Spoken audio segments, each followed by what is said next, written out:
Muito bem, vamos lá. O direto é o que eu entendo que é o melhor caminho. Certo. Perfeito. E aí, só recuperando o conceito do radar que eu falei anteriormente, quando você entra e pede o radar, você vai dizer lá quem é o representante legal, quem é o procurador, tá? E se você já tem intenção de fazer uma operação direta, tá? Você já pode colocar lá o despachante aduaneiro, que vai de alguma forma te representar junto à Receita Federal. Tá? Porque o que acontece? Tanto no fluxo de exportação como no fluxo de importação, tudo que você for comercializar tem que passar pelo que nós chamamos de aduana. Tá? Para você ter uma ideia, quando a gente viaja para o exterior, aí a gente volta e a gente passa pela aduana, que é a Receita Federal, para verificar se aquele o entrar e saída está dentro do que é permitido. Aliás, se vocês quiserem depois fazer uma live para a gente conversar e explicar como funciona esse processo do que eu posso gastar no exterior, o que eu não posso gastar, o que eu posso trazer, o que eu não posso trazer, até que é interessante para conhecimento geral. Tá? Mas como o nosso foco aqui é exportação e importação, eu tenho que ter esse registro de entrada e de saída de mercadoria. Tá? Quando eu estou exportando, e obviamente eu estou trazendo divisas para o Brasil, vamos colocar assim, o controle ele é um pouco mais ameno. Tá? O que a Receita vai verificar? Se o Marcos Andrade, que é uma MEI, está fazendo uma venda para o exterior, ele vai avaliar o seguinte, que naquele período de 12 meses, o que eu estou movimentando de mercadoria ou serviços para o exterior, e obviamente vou ter direito a receber por isso, não vai ultrapassar o quê? O meu limite anual de MEI. Tá? Ou se eu sou uma média empresa, uma pequena empresa, não importa, tá? No Simples Nacional, agora eu lembrei, né? Ele vai verificar se aquilo que eu estou movimentando durante 12 meses é compatível com aquilo que eu apresentei de documento e, obviamente, balanços que comprovem o quê? O meu patrimônio e a minha capacidade financeira. Perfeito. Então, para sair, perfeito. Agora, para entrar, o que acontece? Nós temos alguns controles. Depois a gente até pode especificar um pouquinho mais sobre essa questão de controle, porque nós temos o conceito do similar nacional, tá? E nós temos o conceito da indústria, de preservar a indústria nacional. Perfeito. Porque como nós falamos aqui rapidamente anteriormente, quando eu faço uma venda no mercado interno, eu tenho uma tributação mínima, né, que varia entre 35% e 40% daquilo que eu produzo. E, obviamente, se eu tenho esse tributo, eu tenho que repassar esse tributo para o produto ou para o serviço que eu estou comercializando. Perfeito, isso é embutido no preço. Né? A carga tributária, para você ter uma ideia, média no mercado internacional é de 10%. Tá. Então, se eu tenho um concorrente no mercado externo, que teoricamente tem o mesmo custo de produção que eu, tem o mesmo produto que eu, se eu permitir que ele comercialize o produto dele aqui no mercado nacional, sem um equilíbrio entre a carga tributária que existe no Brasil versus a carga tributária que existe no mercado internacional, ele vai quebrar a indústria aqui no Brasil. Nacional, sem dúvida. Então existe o chamado imposto de importação, que é para dar o chamado equilíbrio. E é uma coisa que nós chamamos de jabuticaba, que só existe aqui no Brasil. Porque em qualquer lugar que a gente considera que seria, não vou falar sério que é pesado, né? Mas que tem um mínimo de racionalidade, o que eu faria? Eu baixaria a minha carga tributária aqui, né? Para dar um equilíbrio de competitividade com o produto que é produzido no exterior. Só que como aqui nós temos um problema sério de arrecadação, então o que eu faço? Em vez de eu diminuir a carga tributária aqui, eu aumento para quem quer comercializar, do produto que vem de fora, quer ser comercializado aqui. E aí tem aquelas questões de barreiras protecionistas, que o Brasil é um país extremamente fechado, que difícil comércio, né, que é cintura de poste, por causa disso, porque a gente tem um problema muito grave, que é a questão da arrecadação. Então, voltando aí, eu acabei me estendendo um pouco na explicação, mas existe esse controle de aduana, tá?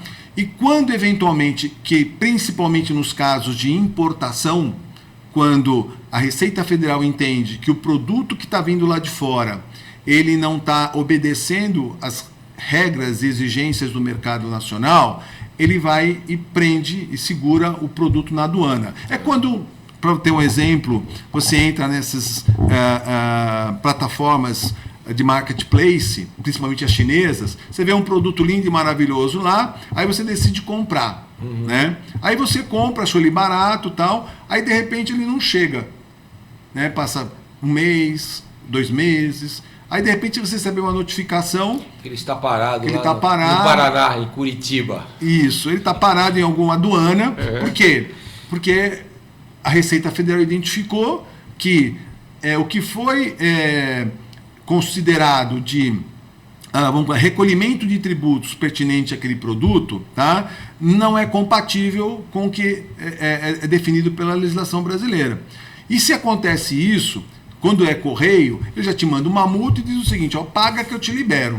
Né? Aí você fica naquela, pago, não pago, pago, não pago. Mas se eu estou desenvolvendo uma atividade comercial, considerando a atividade do importador, ele depende daquilo para o negócio dele funcionar. Tá? Então ele tem, sim, mandar um representante lá, que é o despachante aduaneiro, que é o despachante aduaneiro vai verificar onde está a divergência, conversar com a Receita Federal. Acredite você, existe uma possibilidade de discussão, mas quando ele te notifica, é meio que complicado, é porque ele já sabe que você cometeu uma infração. Perfeito. Então, o que é discutido? Uma possibilidade de parcelamento, alguma coisa. Para quê? Para que você possa trazer o produto, para que você possa dar continuidade na tua atividade e depois resolver a tua situação com o fisco. Perfeito. Tá? Então, é importante ter esse conceito de despachante aduaneiro para esses casos.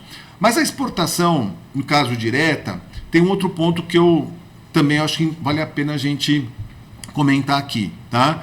Que é a questão do benefício. De novo, quando eu tenho uma empresa constituída, vamos sair do MEI, vamos entrar, por exemplo, uma simples, tá?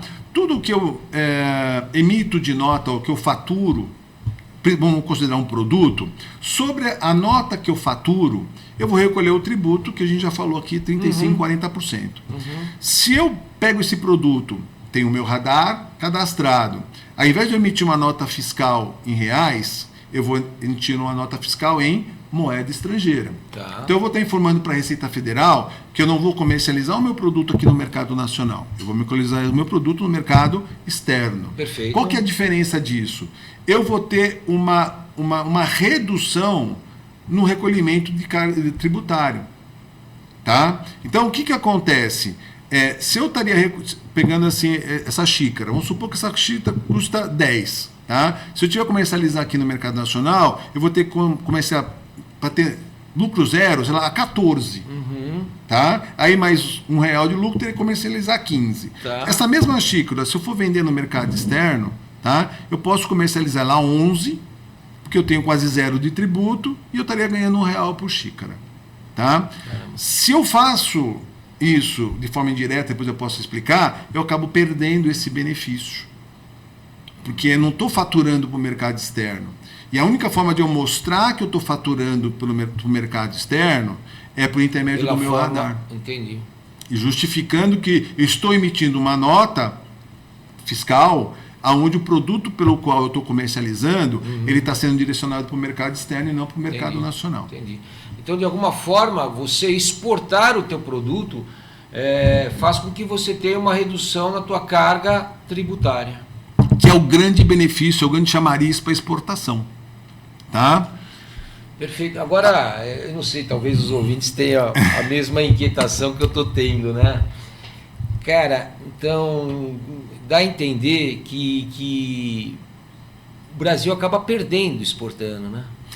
Por que não reduzir, então, a nossa carga tributária, né, de 35% a 40%, que nem você comentou, para estimular, né, até mesmo a economia no Brasil? Então, mas se você exporta, você vai incentivar a atividade econômica, você vai gerar emprego. Sim. Que é o...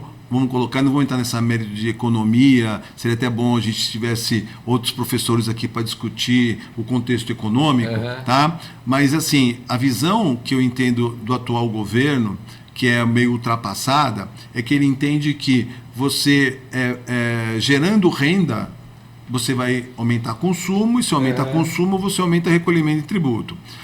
Mas veja bem, se você hoje tem uma empresa que tem 2 funcionários, e você começa a exportar ou identifica o mercado externo, tá? E você consegue dobrar a tua capacidade produtiva, que é o que acontece quando você consegue ganhar mercado. Aí você passa a ter 4 funcionários. E aí você tem geração de mão de obra que não é gerada pelo governo em cima do déficit público. Perfeito. Você incentiva a economia. Perfeito. Tá? Então, vamos olhar pelo copo cheio, não pelo copo vazio. Perfeito. Tá?